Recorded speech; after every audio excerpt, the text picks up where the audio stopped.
Now, something a little different, albeit still phone-centric. I thought I'd give you a glimpse behind the scenes of me on the move in the mobile world.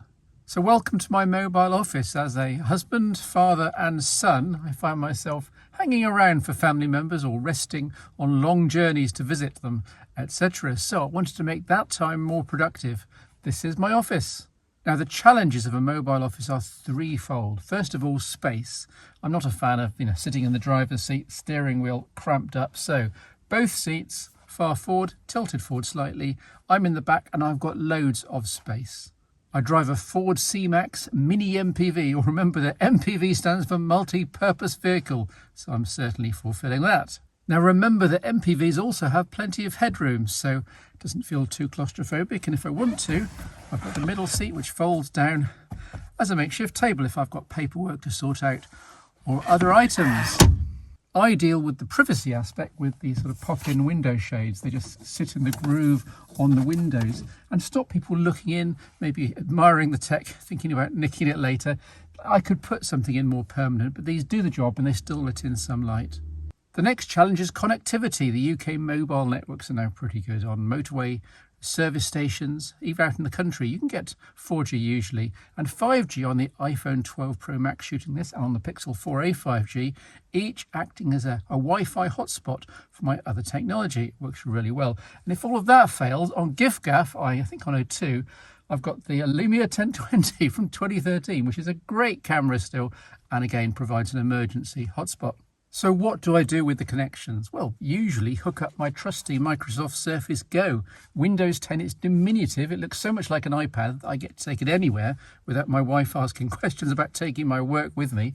Yes, it's not the fastest PC in the world, but it's very adaptable. You can take the keyboard on and off. You can use it as a media watcher. It's got a built-in stand. It's got plenty of storage via micro SD. It's a winner. The Microsoft Surface Go is my main connection work device when I'm on the go, or indeed any other laptop. Now, I often take along my aging but still pretty good 2010 white MacBook. Don't laugh, I've maxed out the RAM, I've got a brand new fast SSD, I've got a new optical drive, new batteries. It's Trigger's broom all over again, but it works really well. It's got an optical drive, 2 USB-A, MagSafe connector, here connected to my car's 12 volt, of which more in a moment. It's a really decent laptop. It's not the fastest, but it does everything I want to do, and indeed more than some of the current Apple MacBooks do. Now, the final challenge is power. I'm not going to sit here with my engine idling for hours. It's very unecological. So I've gone for an all-DC solution from the Ford C-Max's 3 12-volt outlets, front, mid and in the rear. The front goes to the dash cam and the Qi-enabled phone holder. Then in the middle of the cabin, we have a USB out to the lightning input of a 30,000 milliamp hour Romos power bank. All the while I'm driving, this power store is topped up from the car's alternator. There's almost unlimited electrical power when you actually go on the move. Then when stationary, I take the PD Type-C out of the Surface Go, for example, or any other accessories. And I've got 2 other smart USB-As to drive or charge anything else I want. So all this recharging is happening from the 30,000 milliamp hour power bank from the power store and not from the car's battery, which I think is pretty cool. And then this gets topped up again next time you set off. In practice, the power bank rarely gets below half full, even when I'm stopped for a couple of hours with a number of hungry smartphones and tablets. The only remaining device to power is, of course, this MacBook, if I've taken it along. Now, traditionally, car campers and so forth, they have an inverter, something that converts 12 volts to 240. Then they take along the laptop's mains power supply, and they plug that into the inverter, and then the mains power supply for the laptop then converts it back to DC, for the laptop, which is just crazy and incredibly inefficient. You're losing up to 50% of your power.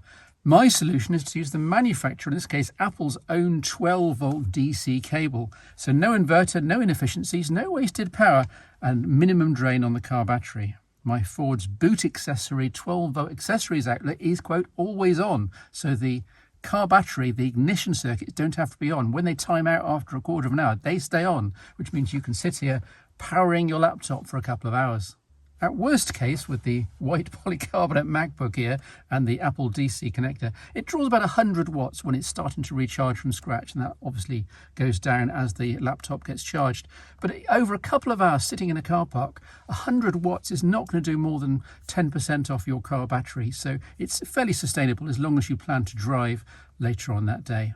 So there we go, a little more general tech than as usual on the phone show, but it all really hinges on the connectivity, the 5G connectivity of modern smartphones and what you can do with them. A modern, inexpensive 2021 phone like this Pixel 4a 5G is not only a phone, not only a pocket computer, it's also a connectivity hub, in this case for the mobile office.